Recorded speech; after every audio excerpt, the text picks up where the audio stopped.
구원받은 성도의 삶은 하나님의 은혜를 경험하는 삶이라고 말할 수 있습니다. 우리가 지금 수요일 예배 때마다 이 하나님의 은혜를 경험하는 삶에 관한 주제를 가지고 한 7번에 걸쳐서 오늘은 5번째 말씀인데요. 이 염려에 관한 말씀을 좀 드리려고 합니다. 우리가 하나님의 은혜를 받고 은혜의 삶을 살아가는 데서 가장 방해가 되는 이 장애물이 뭐냐면 염려입니다. 염려는요, 우리가 이 염려에서 우리의 삶이 온전히 자유로울 수가 없습니다. 모든 사람들이 믿는 자든 믿지 않는 자든 염려 가운데 살아가고 있죠. 3살 된 3살이 아니라 6살 된 아이가 아주 인상을 쓰고 찡그리고 있는 거예요. 너 왜 그러고 있느냐 했더니 걱정이 돼서. 뭐가 걱정이 되느냐. 우리 아빠가 집에 아직 안 들어와서 그렇다고.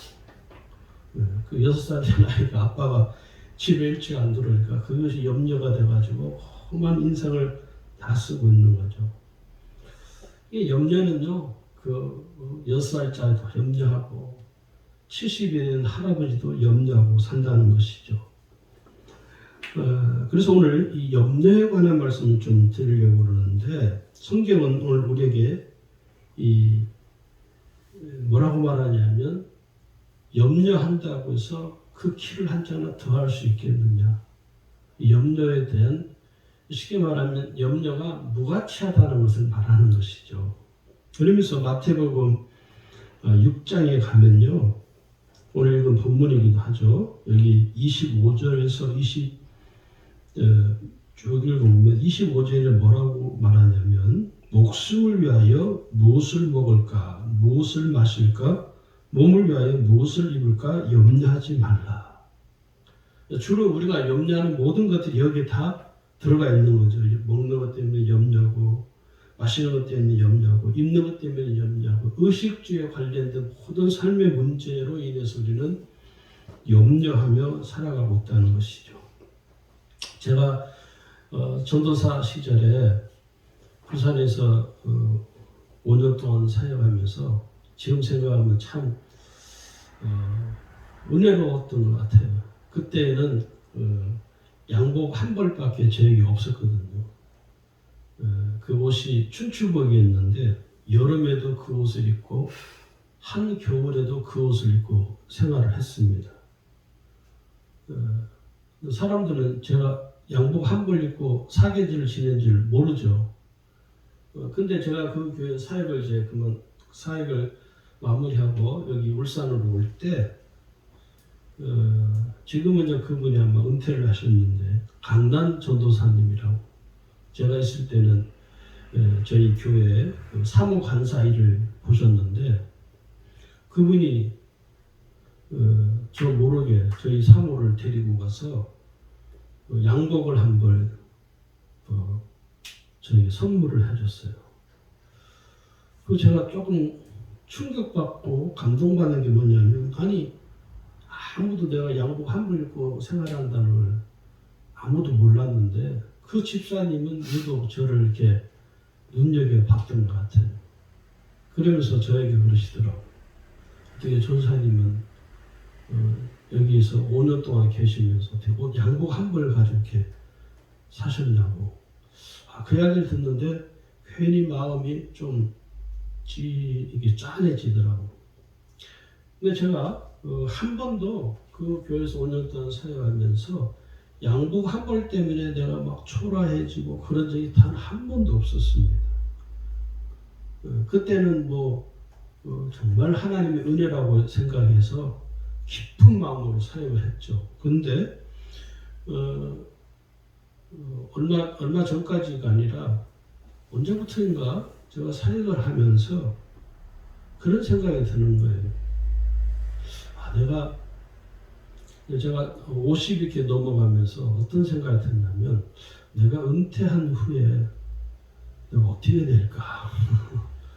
왜냐하면 지금은 저에게는 뭐 집이 있는 것도 아니고 무슨 재산이 있는 것도 아니고 또 무슨 모아놓은 재산이 있는 것도 아닌데 내가 은퇴를 하고 난 이후에 내 삶은 어떻게 될까 생각하니까 갑자기 이 겁이 나는 거예요. 왜냐하면 우리 나 혼자일 것 같으면 상관없는데 있는 자식들도 있고 또 자식들이 결혼을 하면 손주도 생기고 그러면 이게 난감해질 수밖에 없는 상황이 발생하겠구나. 그러면서 오랫동안 그게 무거운 짐으로 저를 짓누르더라고요. 무거운 짐으로 이렇게 짓누르니까 마음이 뭐가 생기기 시작하냐면 염려가 생기기 시작하는 거. 그 전까지는 염려에 대해서는 자유로웠는데 염려할 그런 것이 없었는데 그것이 제일 큰 문제가 되다 보니까 그때부터 염려하는 마음이 나도 모르게 확 내 심령 속에 뿌리를 내리려고 그러더라고요. 뭐 길지 않은 시간에 하나님께서 그 문제를 해결해 주시고 염려하지 말 것을 하나님 믿음으로 확신을 주었기 때문에 그 이후로는 이제 내가 은퇴 후에 어떻게 될까에 대한 염려는 없어졌습니다. 이 염려라는 것이 우리의 삶의 문제하고 직결될 때 우리가 나도 모르는 사이에 이 염려에 빠지게 된다는 것이죠. 자, 그러면 우리가 왜 염려를 하게 되는가? 제가 또 그 염려를 하면서 나의 문제를 또 보게 되기도 했는데요. 왜 염려하게 되느냐면 첫 번째는 믿지 못하기 때문에 염려가 생기는 것이죠. 신뢰하지 못하기 때문에 누구를 신뢰하지 못하느냐면 하나님을 신뢰하지 못하게 되면 나의 심령의 상태가 어떻게 되느냐면 염려에 빠지게 됩니다. 염려하는 마음을 갖게 되는 것이죠. 나도 모르게. 그런데 우리가 알아야 될 것은 이 염려는 뭐냐면 불신앙적인 악한 마음이라는 것입니다. 목사인 저도 나도 모르는 사이에 하나님을 믿지 않는 불신앙적인 악한 마음을 갖게 되어버린 것이죠. 이게 무서운 것이거든요. 그러니까 염려하는 것 때문에 하나님의 은혜를 더 이상 내가 경험할 수가 없게 되어버리는 것입니다. 그래서 이 베드로전서 5장 7절에도 우리에게 뭐라고 권면하냐면 이렇게 말씀해요. 너희 염려를 다 주께 맡겨버리라. 믿음에 관한 문제인 것이죠. 믿지 못하기 때문에 염려하는 것이 생기기 때문에 뭐라고 하냐면 너희 염려를 다 주께 맡겨라는 것입니다. 믿음이라는 문제이죠. 자, 그 다음에 이제 두 번째 염려하는 이유는 자기 생각이 복잡하기 때문에 그렇습니다. 생각이 많으면요, 잡념이 생기고요. 잡념이 많으면 어떤 일이 벌어지냐면 염려 안 해도 될 일을 염려하게 돼요. 제가 염려 안 해도 될 일을 저는 미리 내가 은퇴한 이후에 벌어질 그 일을 내가 미리 땡겨서 염려하고 있더라고요. 그러니까 이 생각이 많아지는 것이죠. 어떻게 하지? 내가 그 일을 어떻게 하지? 이게 생각이 너무 많아지고 복잡해지다 보면요. 나도 모르는 사이에 염려가 충만해야 되는, 은혜가 충만해야 되는데 나도 모르는 사이에 염려가 아주 충만해져 버리는 것이죠. 그래서 자기 생각이 강한 사람들이 생각이 많죠. 생각이 강한 사람들이 자기 생각대로 안 되면 막 못 견뎌하는 사람들 있잖아요. 생각이 많으면 잡념이 많아지고 잡념이 많아지다 보면 염려가 생기게 되고 그래서 염려가 생기게 되면 어떤 일이 벌어지느냐면 성령의 인도를 받지를 못합니다. 그래서 잡념이 많으면 잠을 이루지 못하죠.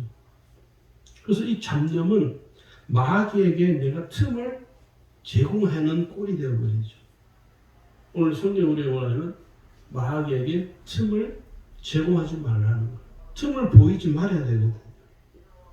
세 번째는 믿음의 확신이 부족하기 때문입니다. 지금까지 하나님이 나를 여기까지 인도해 주셨는데 이후의 삶도 하나님이 인도해 주셔서 믿어야 되는데 이 믿음의 확신이 흔들리는 거예요. 믿음의 확신이 없다 보니까 하나님이 어떻게 하실까? 하나님이 인도해 주실 것에 대한 믿음의 확신이 없기 때문에 나도 모르는 사이에 마음에 이 염려가 뿌리를 내려버리는 것이죠. 그래서 누가복음 12장 27절에도 보면요. 백합화를 생각해 보아라. 실도 만들지 않고 짜지도 아니하느냐. 그러나 내가 너에게 말하노니 솔로몬의 모든 영광으로도 입은 것이 이 꽃 하나만 갖지 못하였느냐. 길가에 있는 피어나는 꽃도 하나님이 입히신다는 것이죠. 자, 그러면 좀 더 구체적으로 이제 말씀을 드리자면 염려가 어떻게 생기는 것인가? 염려가 생기는 루트가 있습니다. 그냥 염려가 어느 날 갑자기 확 생기는 것이 아니라 염려가 생기는 통로가 있어요. 이것을 우리가 잘 헤아리고 깨달아야 됩니다. 첫 번째 염려가 생기는 통로가 뭐냐면 생각입니다. 어떤 생각이냐면 마귀가 심는 생각이 있어요. 마귀가 주는 생각이 있습니다. 이 염려는 아까도 말씀드린 것처럼 불신앙적인 악한 마음이라고 말씀을 드렸죠. 그래서 이 염려는 악한 마귀에게 내가 틈을 이제 제공하는 것이죠. 그러면 마귀가 자의적으로 우리에게 생각을 막 쑤셔놓고 그런 것이 아니라 내가 마음에 염려하는 그 틈을 내가 제공해 줘버리면 악한 마귀는 그 틈을 타서 비집고 들어와서 더욱 나로 하여금 염려에 빠지게 된다는 거예요. 이게 이제 영적 세계이고 영적 전쟁이기 때문에 그렇죠. 그래서 우리가 염려하려고 하는 생각이 들 때 염려 속에 빠지지 않고 염려하는 이 불신앙적인 나의 마음을 즉시 어떻게 해야 되느냐? 버려야 돼요. 이게 아니지. 이건 주님이 주시는 마음이야. 이건 악한 사단이 나를 넘어뜨리려고 하는 계략이다. 이건 내가 넘어갈 수 없다. 악한 사단에게 내가 꾀임에 넘어갈 수 없다라는 자각을 빨리 해야 이 염려로부터 벗어날 수 있습니다. 우리가 이것을 잘 이해를 해야 됩니다. 아담과 하와가 실제로 그렇잖아요. 뱀이 유혹을 할 때, 이건 하나님 주신 생각이 아니야. 그래서 뱀이 유혹해서 그 선악과를 바라보니까 먹음직도 하고 보암직도 하고 먹기에 탐스러웠다는 생각이 갖게 되죠. 그때 하와가 정신 차리고, 이건 하나님 주신 마음이 아니야. 이건 사단이 준 마음이야. 하고 털어버렸으면은 죄를 범하지 않을 텐데 그 생각을 털어버리지는 못한 것이에요. 그걸 수용해버린 것이죠. 하나님 주신 마음이 아닌 악한 생각이 제공하는 그 마음을 품어버린 것이죠. 그래서 우리도 이 원리와 똑같습니다. 내가 마음속에 내 심령 속에 어떤 일 때문에 염려하려고 하는 마음이 들 때 그때 즉시 이건 주님이 주시는 마음이 아니다. 이건 악한 사단이 나를 넘어뜨리려 하는 계략이구나. 이것을 빨리 즉시 깨달아서 내 심령 속에 그것을 털어버려야 내 마음속에 내 심령 속에 염려가 자리 잡지 않게 된다는 것입니다. 두 번째는요. 자신의 생각입니다. 대부분 이 자기 생각 때문에 염려하는 경우가 많습니다. 거의 한 80%를 차지한다고 봐야 되나요? 자기 생각에 지나치게 사로잡히면요 염려하게 돼요. 사람은요 혼자 사는 게 아니라 더불어 살아야 되거든요.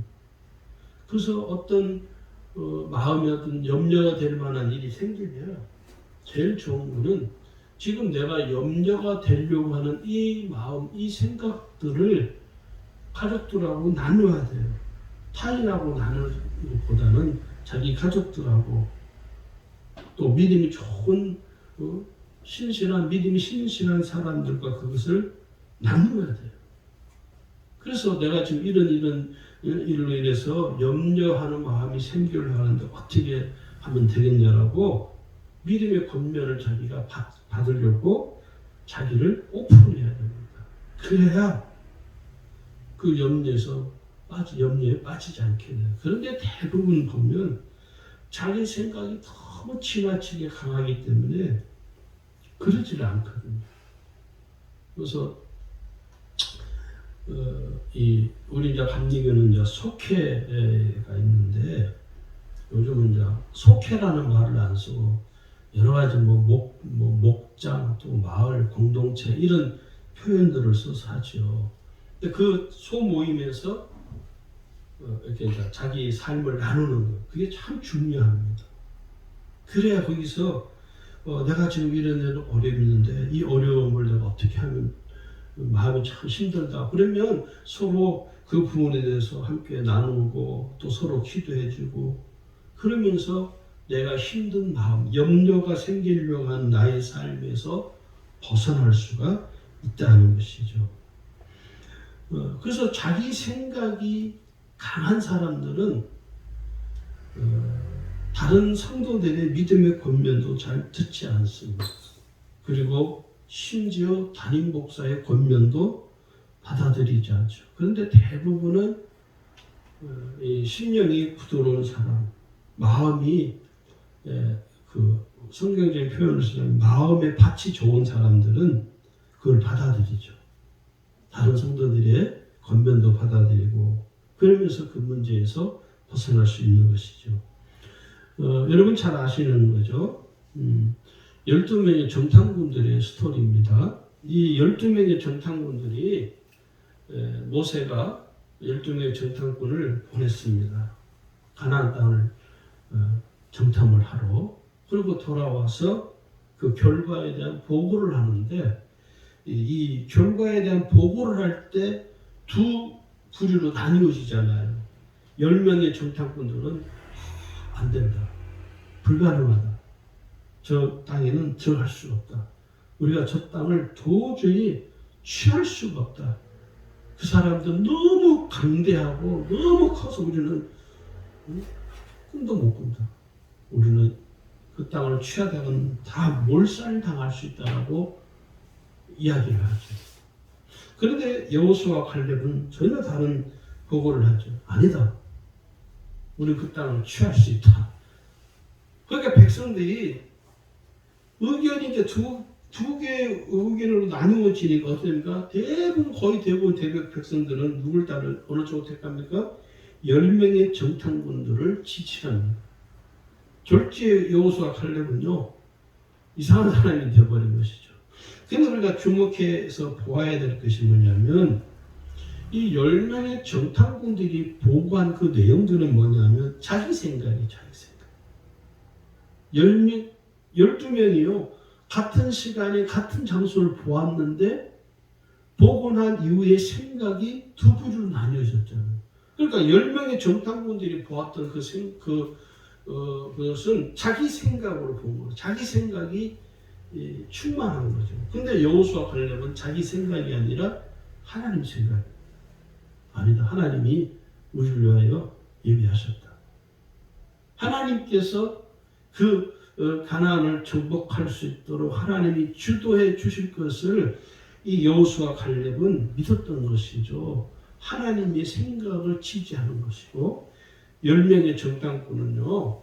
따르는 이 백성들은 10명의 정탐꾼들의 생각을 지지하는 것이 그 결과 어떻게 됩니까?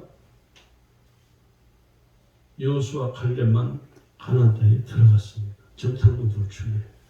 그리고 그 10명의 정탐꾼을 들어갈 수 없다고 주장하는 그 사람들을 지지했던 백성들은요. 가나안 땅에 못 들어갔습니다. 그래서 이 가나안 땅에 들어간 사람들은요. 여호수아 갈렙 출애굽 1세대들 단 두 사람과 출애굽 2세대들만 들어갔습니다. 출애굽 1세대들은 단 한 명도 못 들어갔죠. 여호수아 갈렙만 제외하고. 이게 생각의 결과가 얼마나 무서운가를 우리가 알게 되는 것이죠. 베드로도 그렇잖아요. 자기 생각이 강할 때는 어떻게 됩니까? 예수님을 부인하는, 예수님을 배반하는 어리석음을 범하죠. 예수님이 십자가 죽게 되는 것에 대해서 베드로가 그런 일이 있을 수 없다고 자기 생각이 아니라 충만한 것. 자기 생각이 너무 강한 거죠. 그러면 예수님은 내가 나를 부인할 것이다. 결국 베드로는요 예수님을 부인하는 어리석은 일, 포망이 되죠. 나중에 이제 이 베드로가 그 주의 말씀이 생각나서 통곡을 하죠. 우리가 이 베드로를 보면서 자기 생각이 얼마나 무서운가, 얼마나 믿을 수 없는가. 오늘 저와 여러분도요, 여러분의 생각을 너무 신뢰하지 않기를 바랍니다. 내 생각을 너무 신뢰하면요, 하나님이 나의 삶 속에 역사할 틈이 없어져요. 그리고 또 한 사람 있죠. 요나. 니느웨로 가라는, 니느웨로 가서 구원하라는 하나님의 생각을 정면으로 거부한 인물입니다. 대적한 인물이에요. 사실 하나님의 생각에 대해서 거절했습니다. 거부하고 결국은 다시스로 가는 배를 타고 가다가 풍랑을 만나서 물고기 뱃속에 들어가게 되죠. 거기서 이 요나는 죽음의 공포를 온몸으로 체득하게 되죠. 그게 자기 생각에 심취되어 있는 것이 얼마나 무서운 결과를 가져오는가를 우리는 이 요나를 통해서 알 수 있습니다. 그래서 내가 항상 내 생각에 고립되지 않도록 해야 됩니다. 우리가 특히 우리 예수 믿는 사람들은요 좀 그런 경향이 좀 있습니다. 그리스도인들이 편협한 생각을 가진. 그게 어떤 거냐면 이런 거죠. 옆집에 예수 안 믿는 이웃이 살면 그 사람에 대해서 우리는 이렇게 다가가고 그런 것보다는 좀 이렇게 저는 어차피 예수 안 믿으면 지옥 갈 것들. 이렇게 우리는 우리 마음속에서 어느 순간 선을 그어버리죠. 직장에서도 그렇잖아요. 예수 안 믿는 사람 보면 이미 우리는 선을 걷는 그런 경향이 좀 있습니다. 그리스도인들이. 그래서 지난주에도 말씀드렸죠. 그 인요한 씨가 그런 이야기 하더라고요. 한국의 크리스찬들은 너무 편협하다. 저는 그 말에 공감해요. 그분의 말. 오늘 우리 크리스찬들이 너무 편협해요. 끼리끼리 노는 것이지. 예수 믿는 사람 끼리끼리. 그거는 우리 한 번은 좀 생각을 해봐야 될 문제라고 생각합니다. 그 다음에 세 번째는요. 세상으로부터 오는 생각이 있습니다. 여전히 내가 세상의 것을 쫓아가는 것이죠. 그리고 내가 세상의 것에 더 관심이 많아요. 그런 사람들이 있죠. 세상 돌아가는 소식에 대해서는 정말 해박해. 그래서 만났다 하면 맨 하는 이야기 뭐예요? 세상 돌아가는 이야기를 그렇게 입에 막 정말 모달을 달았는지 그냥 쏟아내는 거예요. 뭐 정치면 정치, 뭐 사람이면 사람, 뭔 얘기, 하여튼 세상에 돌아가는 잡다한 그런 이야기들을 막 쏟아내는 사람들이 있어요.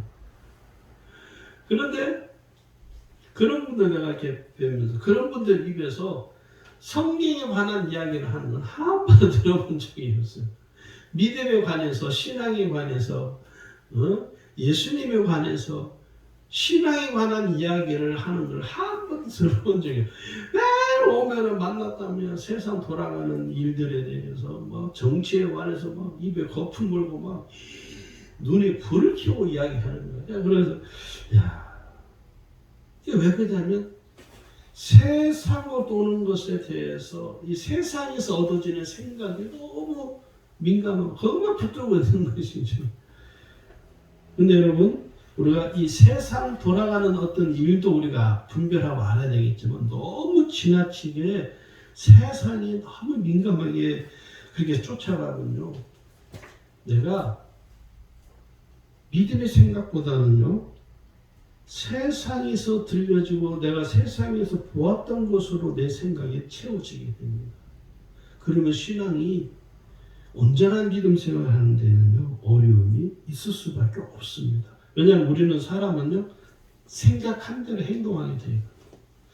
그래서 우리가 세상으로 도는 것을 어느 정도는 좀 이렇게 차단할 줄을 알아야 됩니다. 요즘 드라마 보면 이상한 드라마만 계속 나오잖아요. 요즘 드라마들이 좀 그래요. 무슨 대도 하는 그런 장르가 있고, 그래서 우리가 그런 것들에 너무 심취돼서 보는 것도 결국 세상으로 도는 생각에 내 자신이 괴멸될 수 있다는 것을, 무너질 수 있다는 것을 우리가 잘 깨달아야 됩니다. 그래서 우리가 이 염려 때문에 발생하는 문제가 있습니다. 지금까지 어떻게 하면 내가 염려가 들어오는가, 이 생각을 통해서 염려가 들어온다는 말씀을 드렸는데, 이번에는요, 그러면 염려하면 내가 무슨 결과를 맞아야 될까 하면서 말씀을 좀 맺으려고 그러는데, 염려로 인해서 첫 번째는요, 내가 삶의 열매를 맺지 못하게 됩니다. 오늘 여기